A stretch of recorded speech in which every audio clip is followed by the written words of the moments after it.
So we successfully deep fried a turkey. Now let's cook one a little more traditionally. Now what I'm about to show you, you can do in an oven, but we're gonna do it on a kettle style grill. We're gonna run it at 350 just like we would in the oven. We're gonna treat it just like we would if it was cooked in the oven, but we're gonna cook it outside where I like to do my cooking. Yesterday I unwrapped the bird. I lifted the skin from the surface of the breast meat all the way up to the front of the bird, to the back of the bird, so that it has a chance to dry. I salted it, I dried it first, and then I salted it, whatever would stick, not very much because it was so dry. And then I placed it uncovered in the refrigerator overnight. Well, this is supposed to help with the browning of the skin during the cooking process. This turkey will have a mirepoix in the base of it that we just chopped up a celery, onion, and carrot, and I add garlic to that. That'll be in the bottom of the pan. The bird will be on top of that.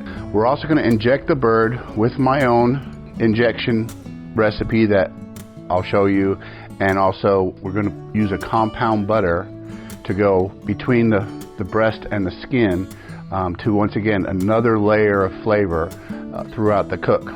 So I got the fire started. We're doing the snake method, which I took some video to show you how I do the snake method. Normally, if I'm going for 200 degrees, I will use 3 high all the way around or halfway around, and that holds the temperature right at 200, 225. But since I'm going for 300 to 350 today, I went with 6 deep, and you can see that I'm kind of stacking 3, then 2, then 1, and then I'm using just a few pieces of dried pecan wood to help impart that outdoorsy wood flavor. So let me get the turkey and we'll get this guy injected and stuffed and into the smoker. This is the bird that I prepped last night, and you can see the skin looks a lot different than it did yesterday. It's a little drier, a little tackier, exactly what I wanted. So what I want to do first is I want to inject this guy. I bought one of these a while back, and I just love this injector. Of course, you can find a link to it in the description. It's a stainless steel. It gives you some good leverage when you're injecting. I remember this was that butter, bacon, chicken stock, and seasonings.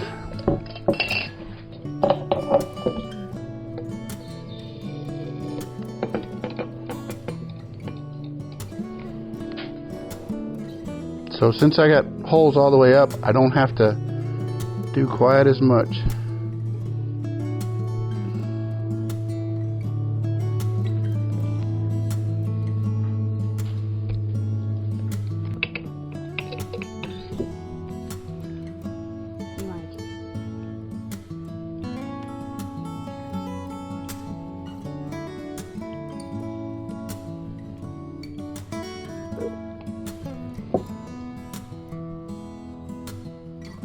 You can see that the breast almost swell up. That's all big pocket of good seasoning. And what's not going to taste better with just a little bit of bacon grease. Look at there. All right, so I think that guy's done. We're going to give a little squirt to the leg.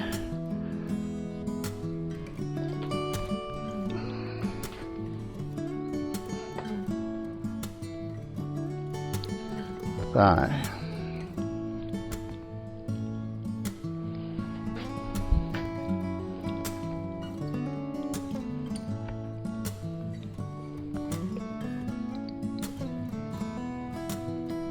All right. Okay, remember this butter we just made a minute ago? I'm gonna split it in half. See if we can get under there again. It's a little stiffer, it's a little more delicate, so you want to be careful here. You just take a handful of that and try to get them as far back as you can.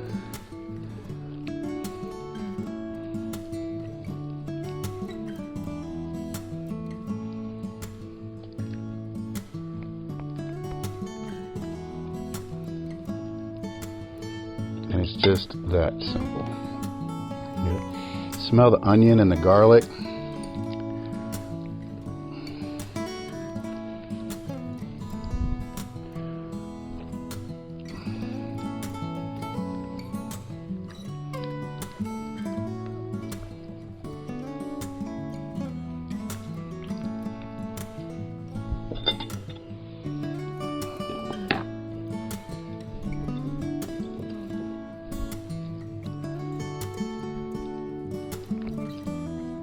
We get a little charcoal started to go to the head of our snake.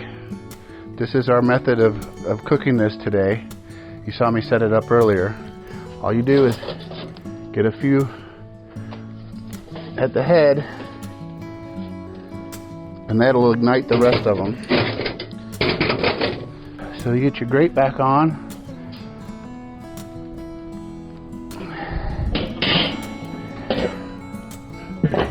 Now what we're shooting for today is 350 degrees.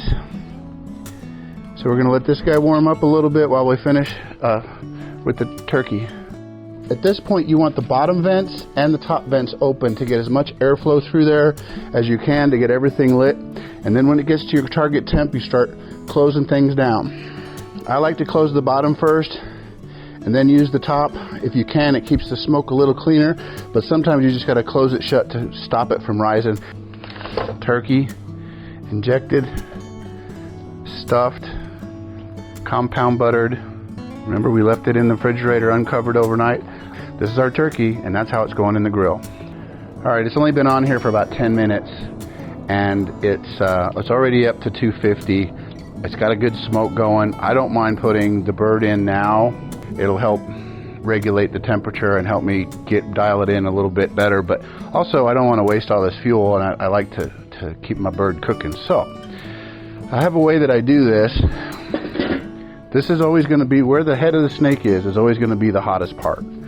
So what's the most sensitive part of the turkey is the tail, the breast right here. This is the part that cooks the fastest. This is the part that cooks the slowest. This is the part that doesn't mind being a little overcooked. I don't like putting them directly over there. Also, you'll notice this is the Weber 22. You'll have to bend the corners up to close the lid.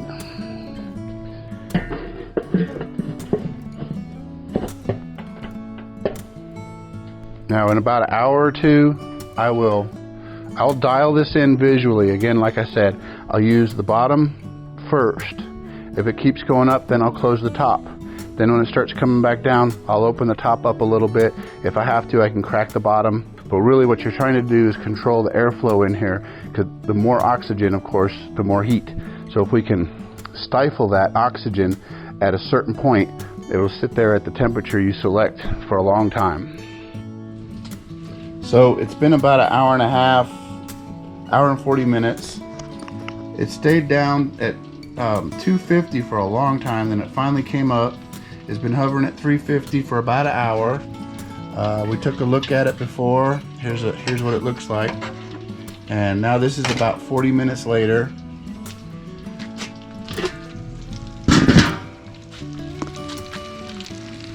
We did pour some of that injection on it. It's starting to brown real nice. You can see the fire. It's still going just fine. I'm going to turn this just a little.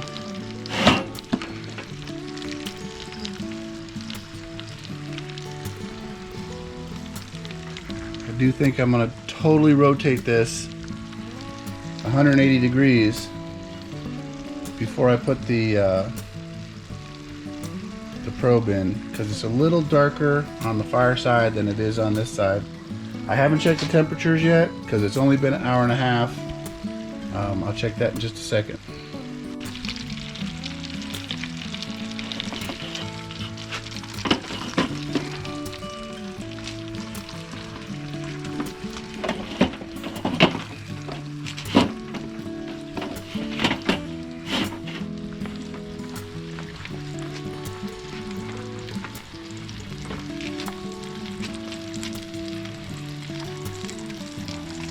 We're at 104.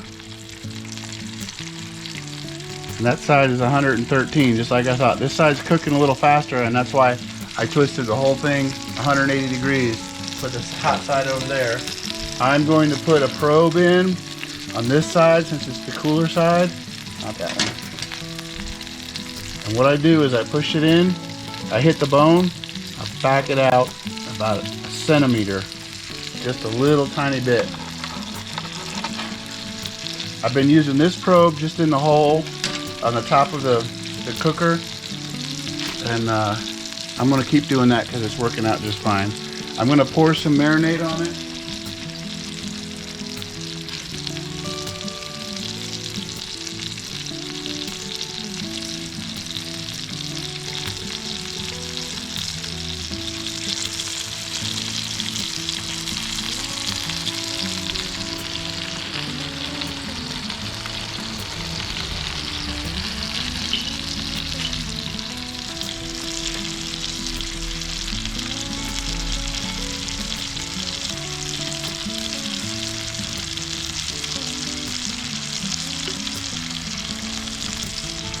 That'll probably be the last time I do that, just so that the skin has a chance to crisp up, because as you remember, this is filled with butter and bacon grease, and besides it's gone. But, for you. Yeah. Did you get it last time? I haven't done it at all. So you see the flame? That's a piece of wood that caught fire. So when I put the lid on this, the temperature is going to spike. So I'm going to close the top and the bottom just to get it to settle down a little bit.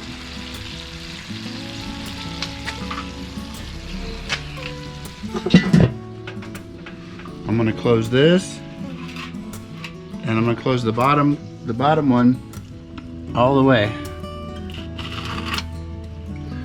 because that wood caught on fire and it's going to spike the temperature really fast.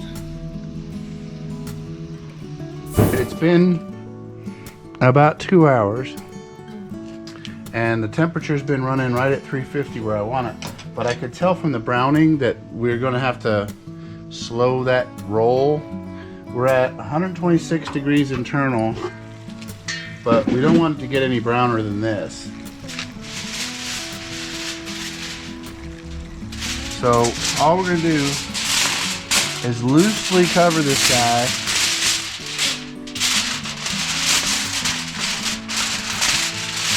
And this will hold in some steam and prevent some of the browning effect. The internal temperature is 127. We're going for a 158 because the temperature will continue to climb to 165, which is recommended. Well, we made it up to temperature.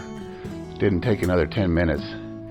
Got the bird off and was just amazed how beautiful it was. The only thing better than the look of this bird is the taste of it. Everything came through.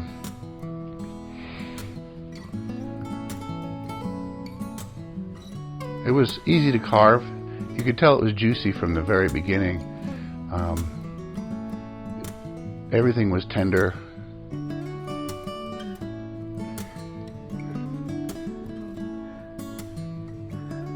I like to cut the breast completely off of the carcass so that I can cut against the grain.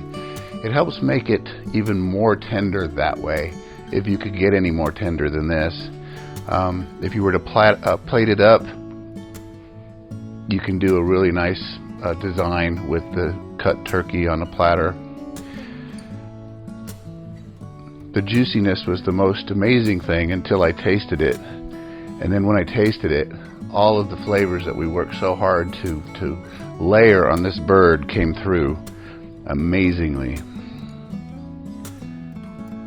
I'm really happy with this bird.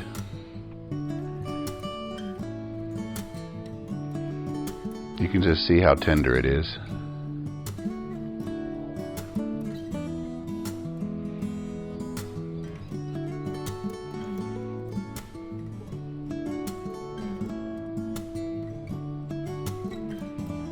Here's the taste test. Oh my goodness. That is so good. I get the butter, I get the bacon, I get the turkey, I get the cayenne pepper, just a little bit, chili powder. Look at how it's dripping. That's so good. Oh my gosh. For a roast turkey, oh, pretty freaking amazing. I hope you liked the video. I enjoyed making it. If you liked it, please consider subscribing. I plan on doing a lot more. As a matter of fact, I plan on uploading the compound butter recipe and the injection recipe next. Thank you for watching.